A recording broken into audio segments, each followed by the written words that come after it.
Hey guys, YouTube 100 here. Alright, and now here I am with another ECW pay-per-view review. Yeah, and now next up, now getting back on track, now continuing and going forward with the ECW pay-per-views. Yeah. Next up now, here I am with a review for ECW Hardcore Heaven 2000. So if you saw my review for Living Dangerously 2000, which was the previous pay-per-view, yeah, I was saying how that show was just straight up bad, and yeah, and I was saying in that review how I really hoped that going forward it wouldn't be a continuing downward spiral for ECW, and would really hoping that the shows would still be a decent at least each going forward. Yeah, so that's what I was really hoping to see from this event. Yeah. So how did this event turn out? Well, it was definitely a much better show than Living Dangerously was. So it was an improvement over Living Dangerously. But this is another one, kind of like Guilty as Charged, where I'm really not sure what to really say about it. I don't know whether or not to give it a thumbs up or a thumbs down because I mean the show just was once again a very mixed bag. Some stuff was good, some stuff was bad. So it was really just once again kind of all over the place with this show. Yeah, I guess overall I would say that I did at least enjoy it enough, I guess. But yeah, I guess I would say I would barely give it a pass. Yeah, because yeah, it really is just very mixed all throughout the show. Like I said, there's some stuff that's good about it, other stuff that really is not so good. Yeah, and even some stuff that was well, there was some stuff on the show where you would probably really expect a lot more. This show really did kind of leave a lot to be desired from some of the matches. So yeah, so you figure it's kind of like what I was talking about when I reviewed the previous Hardcore Heaven event, Hardcore Heaven 1999. How I was saying how that show really could have been much better given what we had on the show. And I think this is another case of that because yeah, I really feel that when you really do look at the matches that are on this show, you would really think that they probably could have done much better with it. Yeah, but I think overall with what they did give us, it is still a relatively solid show. Yeah. Plus, yeah, it did kind of fix what was one of the problems with Living Dangerously because I was talking about in the Living Dangerously review how just every match was under 10 minutes long. So yeah, so matches were just very short and forgettable. Here, there were still a lot of there were still quite a few pretty short matches on the show, but yeah, they just did at least give a few matches over 10 minutes. So yeah, so they did make some matches longer for the show. So yeah, so we did at least get a little bit more memorable matches from this show than we did with Living Dangerously. So yeah, so I guess this yeah, so this show was definitely a um an improvement overall over Living Dangerously. Yeah, so I guess I would say that like I said, I would give it a pass, but just barely. I think that the what is good on the show, just a barely, he outdoes what was not so good about the show. But like I said, it's just barely. I can see why if people did feel the show really was not so good and they felt let down by it.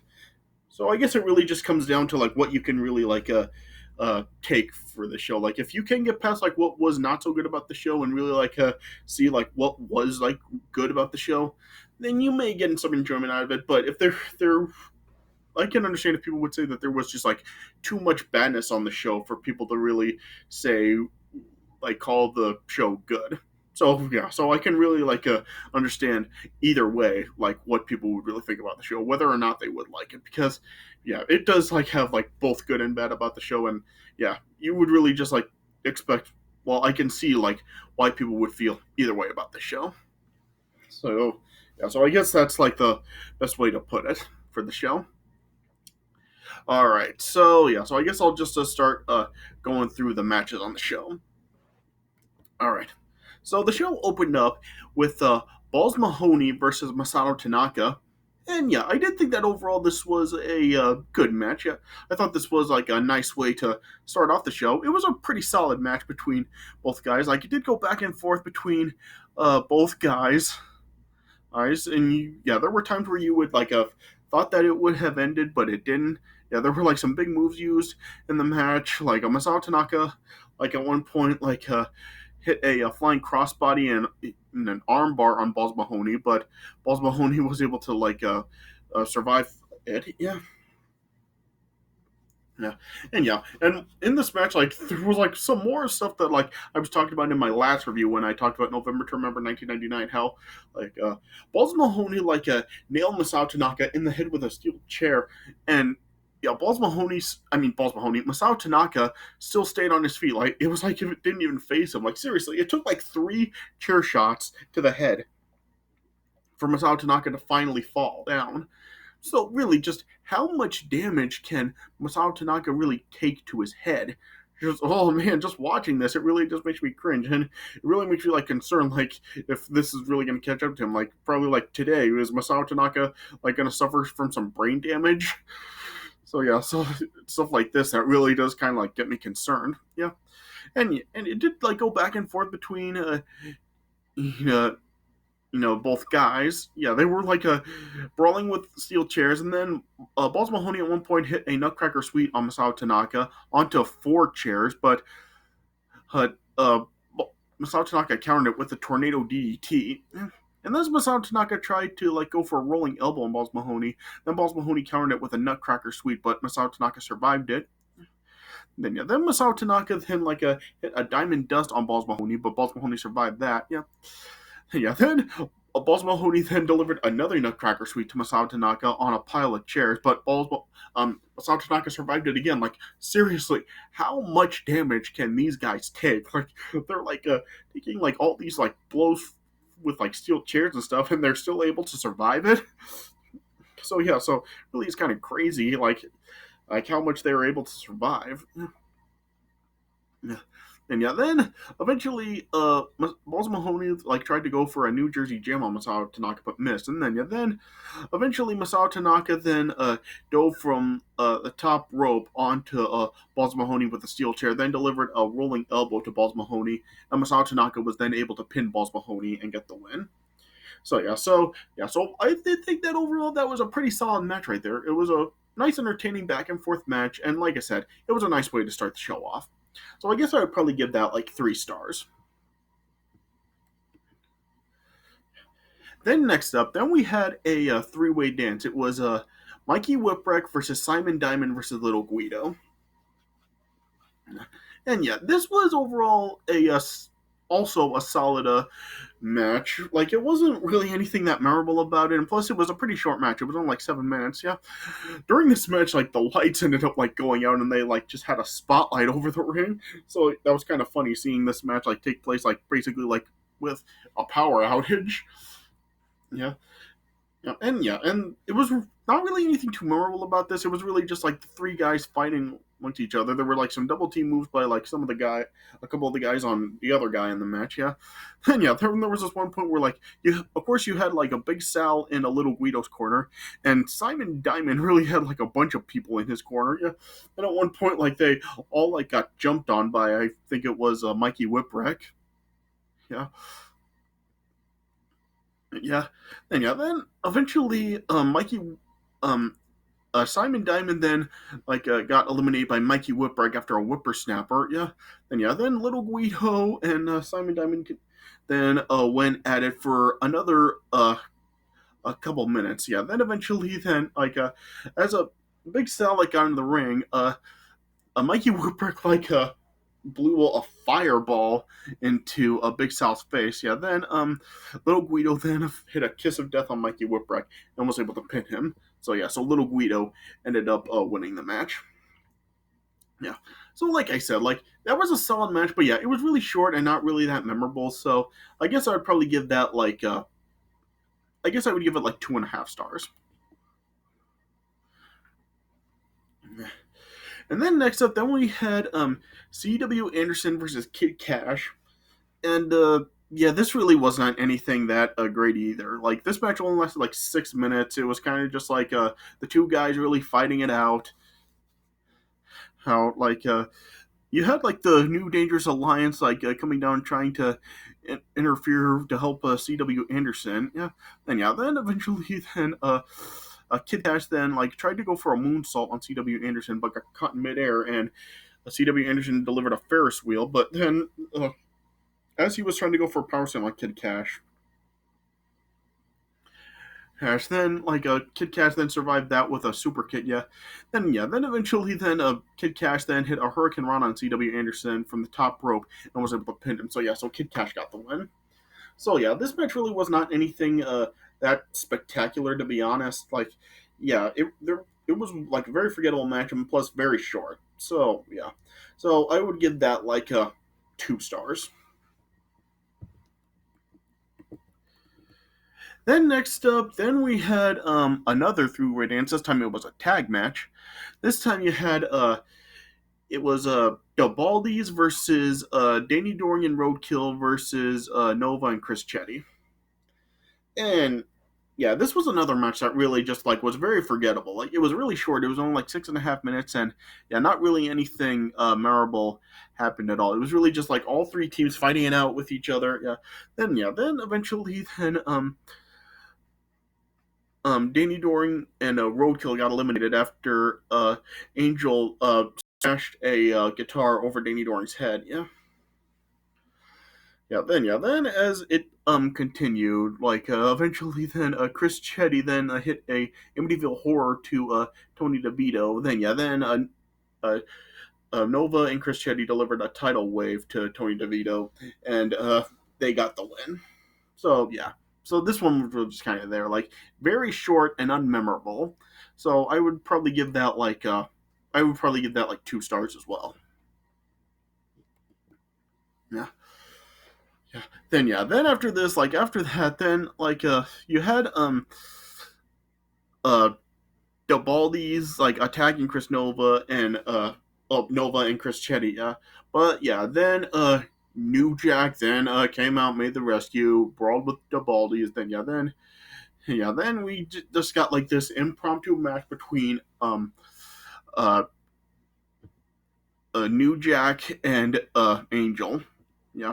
So I already talked about this last time. I mean, I'm tired of seeing like these horrible brawls with a New Jack on the show and listening to that freaking annoying music and just seeing the same boring stuff with him each and every time. So as you can tell, did not like this at all.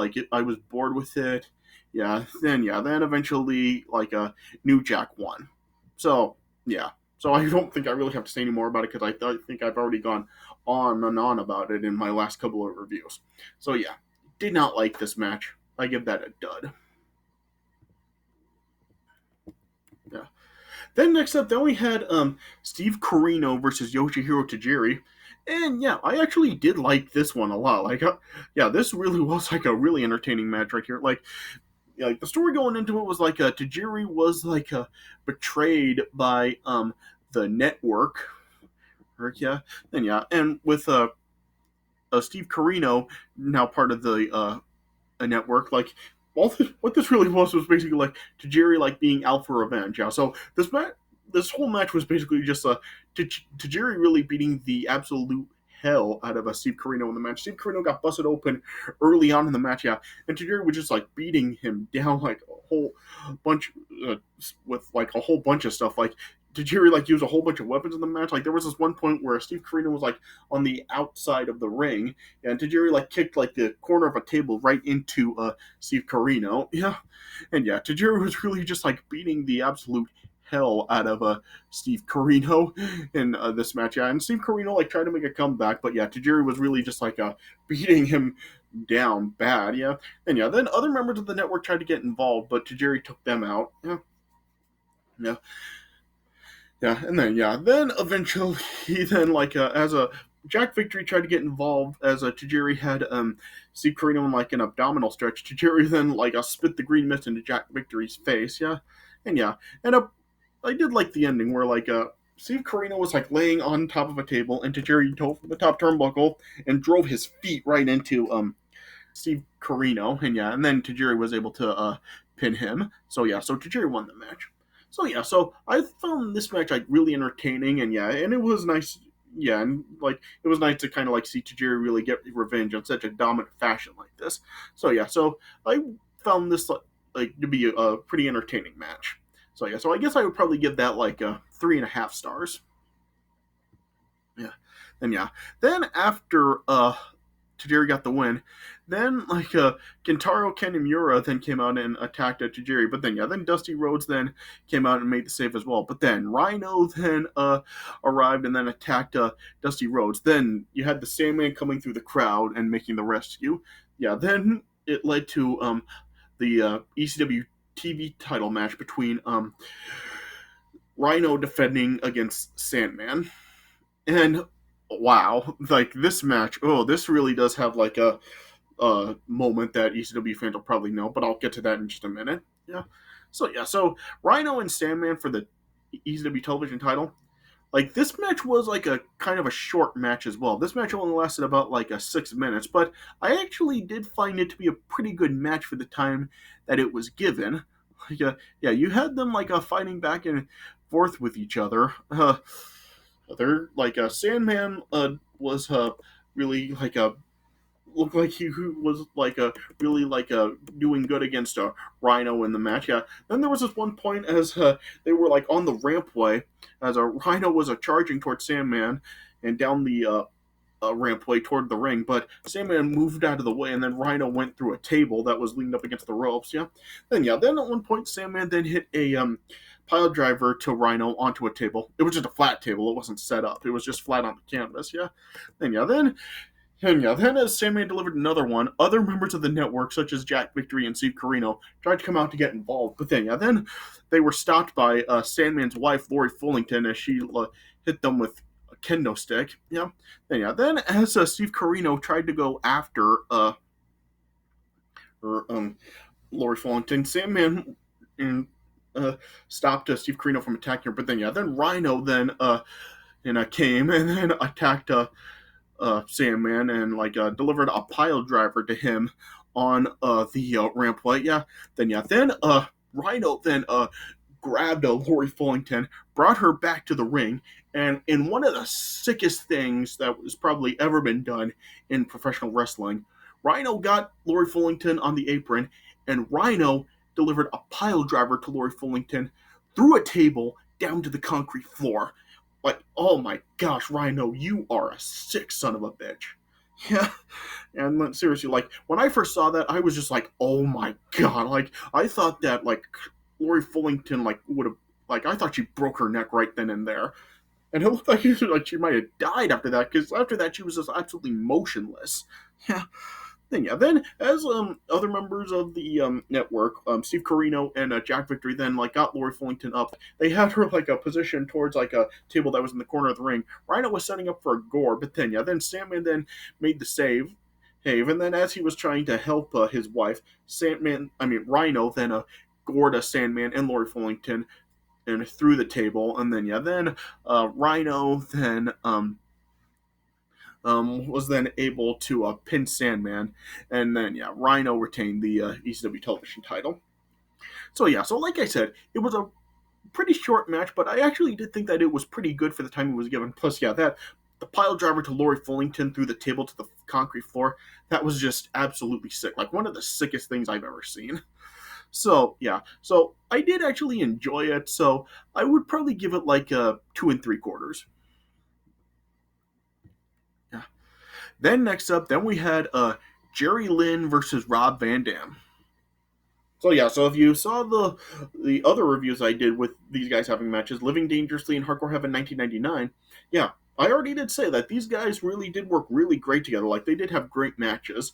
And here it was no exception. Like, this match was not as great as the 1999 matches, but it was still a pretty great match. Like, the guys still did work very well together. It was a really great back and forth match between the two. The guys really did just there was some high flying moves. They battled on the outside of the ring. They dove over the ropes into the crowd. So it was still the RVD Jerry Lynn Formula match that we did see from the previous year. And I did find it interesting to see the guys facing each other 2 years in a row at Hardcore Heaven. And yeah, and really did go back and forth. There were a lot of times where you would have thought that it would have ended. Yeah, they did play off like some moments from like their matches from the previous year. Like Jerry Lynn delivered some swinging DDTs to R- RVD. Yeah, there was this one point where RVD like tried to go for the Van Daminator. Like he threw a chair at Jerry Lynn, but Jerry Lynn caught it and threw it right back at RVD, and it hit him right in the head. Then RVD then tried to go for a Van Daminator to Jerry Lynn, kicking it into Jerry Lynn's face, but Jerry Lynn dodged it. And like what happened the previous year, as RVD then tried to go for a leg sweep to Jerry Lynn was able to avoid it and deliver a leg drop to RVD head first onto the chair. So it was cool that they really did play off moments like that in the match. And there was a lot of usage of a chair in this match. There was another cool spot where like RVD tried to do his moonsault from the top turnbuckle, but Jerry Lynn was able to avoid it. Like Jerry Lynn got up as RVD was preparing to do the move. Then Jerry Lynn, then as RVD was up on the turnbuckle, Jerry Lynn delivered a sunset flip power bomb to RVD. So that was a pretty cool spot. Then it just really did go back and forth. There were other big moves used in the match. It's like there was this one point where, as they were on the ring apron, Jerry Lynn gave RVD a bulldog from the apron down to the floor through a table.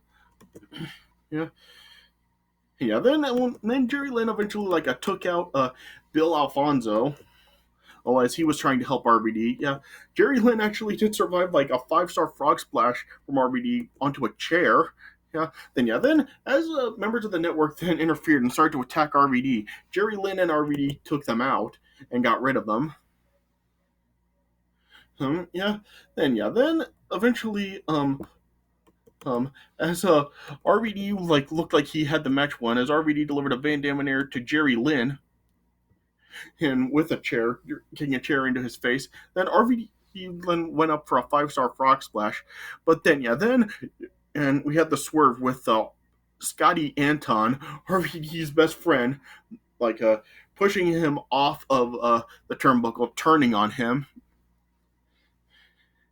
Then Jerry Lynn then delivered a couple of cradle pile drivers to RVD and then pinned RVD after the second one. So Jerry Lynn won the match here. So it was nice to see Jerry Lynn finally get a win over RVD here. So even if it was in a little bit of a controversial fashion, and this was actually the first loss RVD suffered in 2 years. So a pretty big deal right there.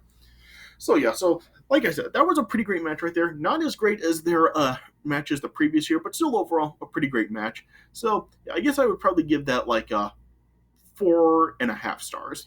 I'll give it that. And then we got the main event for the ECW World Championship with Just Incredible defending against Lance Storm. This was originally supposed to be another 3-week match with Tommy Dreamer in the match, but Just Incredible said that he refused to defend the title against anybody except Lance Storm, because there was the story between them with their team disbanding, and now it was a rivalry between them. So this only ended up being a one-on-one match with Just Incredible defending against Lance Storm. And overall, I guess this was a solid match. It probably could have been a lot better given the story that we had for it. So this is a case I was talking about at the beginning where this probably did leave a lot to be desired, but we still did have overall a pretty solid match here. Went back and forth between both guys. Lance Storm had a half Boston Crab on Just Incredible, and then Francine, who was now with Just Incredible, broke it up. Then we had a brawl between Francine and Dawn Marie, and then eventually Just Incredible then hit That's Incredible to Dawn Marie, taking her out. Then as Just Incredible then eventually delivered a That's Incredible to Lance Storm. Lance Storm survived it. Then Just Incredible then tried to go for an inverted DDT on a Lance Storm, but Lance Storm survived that.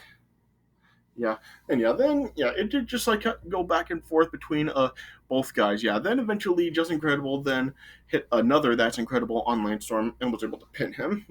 Then afterwards Lance Storm came back down to the ring and then attacked Just Incredible, and then Tommy Dreamer also then attacked Francine, delivered a Dreamer Driver to her. Because, yeah, at the, not the last pay-per-view, but yeah, the last ECW Super Show, I think it was called CyberSlam, is when like she turned on Tommy Dreamer and cost him the ECW World Title to Just Incredible. So yeah, this was Tommy Dreamer like getting like an act of revenge on Francine. Yeah.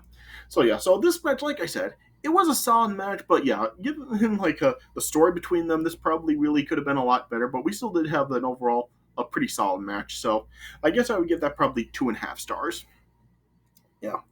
So overall with the show, I guess I would give it. I guess I would land on a 7 out of 10. I guess I would give it that. But yeah, like I said, I just barely give it a pass.